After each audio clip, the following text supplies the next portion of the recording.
안녕하세요. 세상을 이롭게 하는 일에 관심 많은 승무원쌤 김용숙입니다. TV조선이 또 이혼 문제를 다루는 예능 프로그램을 론칭했습니다.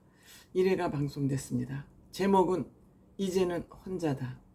즉 이혼을 해서 이제는 혼자 산다. 그런 의미가 되겠습니다. 여기에 출연자로는 연기자 조윤희 씨, 또 배우 전노민 씨, 최동석 아나운서, 최근 아주 시끌벅글한 이혼을 해서 SNS상에서 설전이 벌어졌었죠. 최동석 씨하고 박지윤 씨, 이 두 사람은 아마 KBS 아나운서 동기로 알고 있었는데 처음 결혼할 때 박지윤 씨 인상도 그렇고 최동석 씨 인상도 좋아서 또 9시 뉴스까지 진행하는 아나운서이기 때문에 참 축복된 아름다운 부부다 라고 저는 생각을 했습니다. 그런데 이 최동석 씨는 최근 인터넷상에서 이혼을 하면서 많은 글을 남기면서 화제가 됐습니다. 이번 주에는 첫 방송으로 이 최동석 씨 문제가 집중적으로 다뤄졌습니다. 또 토커로서는 백토커로서는 조윤희 씨, 전노민 씨, 또한 개그맨 박미선 씨가 MC를 맡고 있습니다. 노련하게, 박미선 씨 워낙 좋은 사람이기 때문에 사회도 그냥 친절하게 아주 편안하게 그들이 얘기를 잘 할 수 있도록 그런 분위기를 만들어 가고 있었습니다. 그래서 이제는 혼자다. 즉 이들이 이혼하고 나서 인생 2막을 어떻게 살아가나 하는 것을 집중 조명하고 있습니다. 최동석 씨, 박지윤 씨는 슬아의 두 아이의 아빠입니다. 그리고 최동석 씨가 지금 프리랜서가 됐고 박지윤 씨는 그보다 훨씬 먼저 프리랜서로서 인기를 제법 많이 이끌고 있었습니다. 많은 프로그램을 진행했었습니다. 그런데 어느 순간부터 박지윤 씨가 가라앉기 시작했고 최동석 씨도 아마 건강이 좋지 않았던가 봅니다. 그래서 아마 제주살이를 시작을 했고 그 제주도에서 아이들이 학교에 입학하면서 아직도 제주살이는 지속하고 있는 것 같습니다.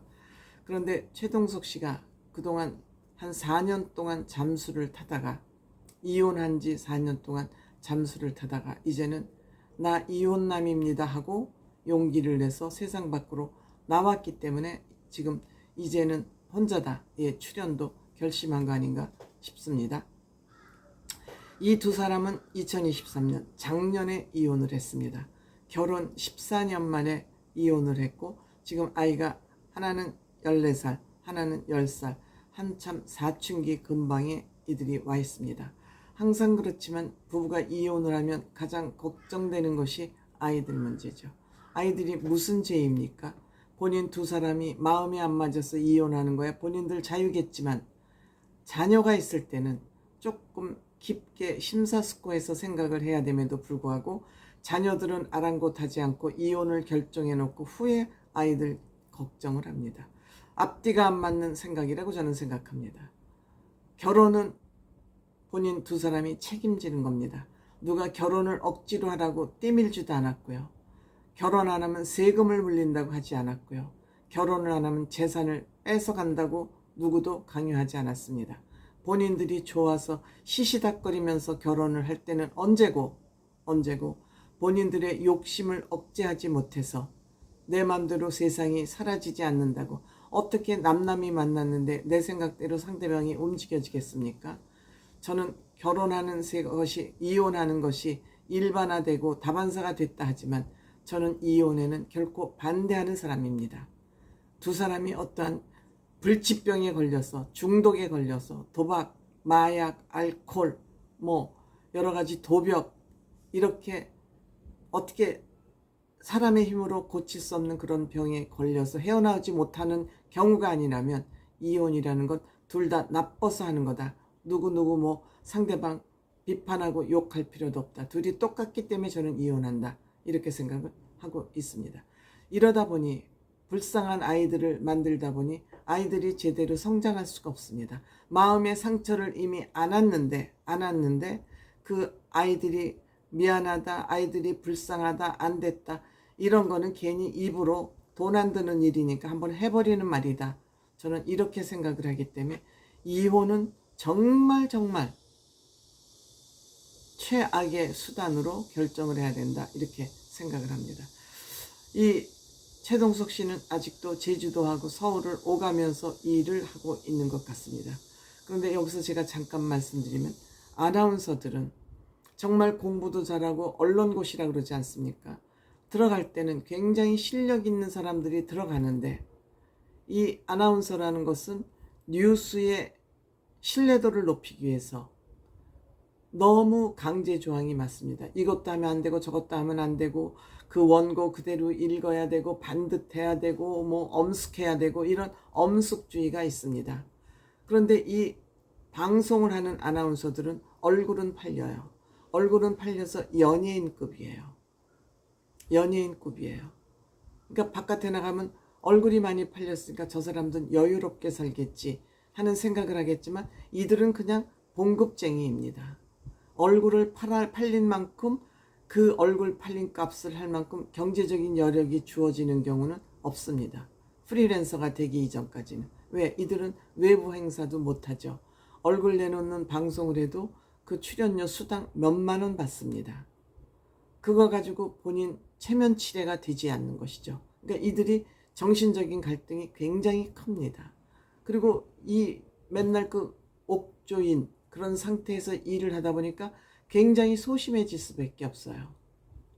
굉장히 소심하니까 뭘 판단한다든지 이걸 하면 돼, 안 돼, 돼, 안 돼 여기에서 굉장히 갈등을 하면서 결정장애도 앓게 됩니다. 앓는다기보다는 결정장애가 있는 편입니다. 그러니까 이렇게 이혼을 하고 나면 내가 밖으로 이혼했다는 사실이 알려지면 어떡하지 하니까 잠수를 탈 수밖에 없는 것이죠. 그런데 이 잠수를 타는 과정에서 이 밖으로 끌어내준 사람은 오유경 아나운서, 선배 오유경 아나운서였습니다. 오유경 아나운서는 아주 잘 살고 있죠. 이 사람은 실물을 보면 정말 광채가 날 정도로 반듯하고 아름답게 생겼습니다. 얼마 전에 평창동 집이 또 소개가 되면서 많은 사람들의 관심을 받기도 했습니다. 그런데 워낙 오유경 아나운서가 친누나처럼 본인 인생 상담을 잘 해주니까 이러한 이혼 과정에서 오유경 아나운서하고는 계속 아마 소통을 했던 것 같습니다. 그러니까 오유경 씨가 출판 기념회를 한다 그러니까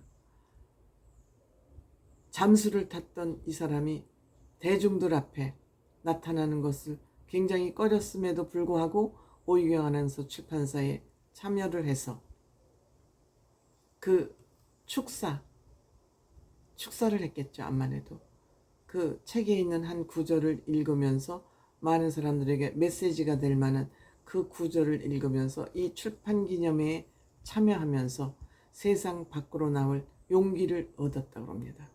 이날 이 자리에는 오유경 아나운서뿐만이 아니라 동료 아나운서들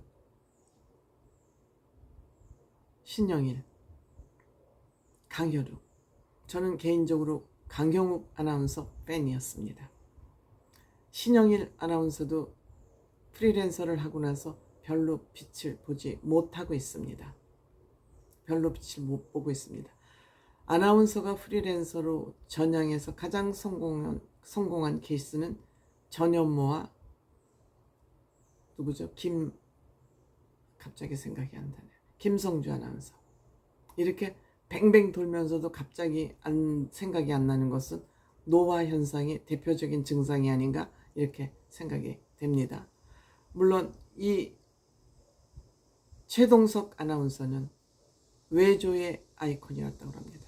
부인이 프리랜서를 할 때도 굉장히 육아휴직을 2번씩이나 1년 동안 육아휴직을 2번이나 쓰면서 아이들 육아에 신경을 썼을 정도로 외조의 여왕이었는데 외조의 아이콘이죠. 결국 이혼으로 결론이 냈습니다.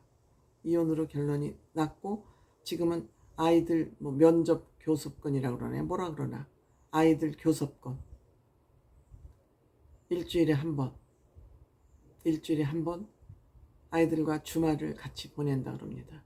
아이들을 보내놓고는 그 아이들이 쓰다 놓은 그 그 물건들을 치우지 못한다 그럽니다. 애석한 마음 때문에. 너무 감성적이죠. 이렇게 너무 감성적인 사람들은 마음의 상처가 크고 그 상처에서 잘 헤어나오지 못합니다. 그 감성에 너무 젖는 거, 뭐 타고난 천성을 어떻게 하겠습니다만은 저는 좀 위험한 것이 너무 감성을 많이 가진 사람이라고 생각을 평상시 하고 있습니다.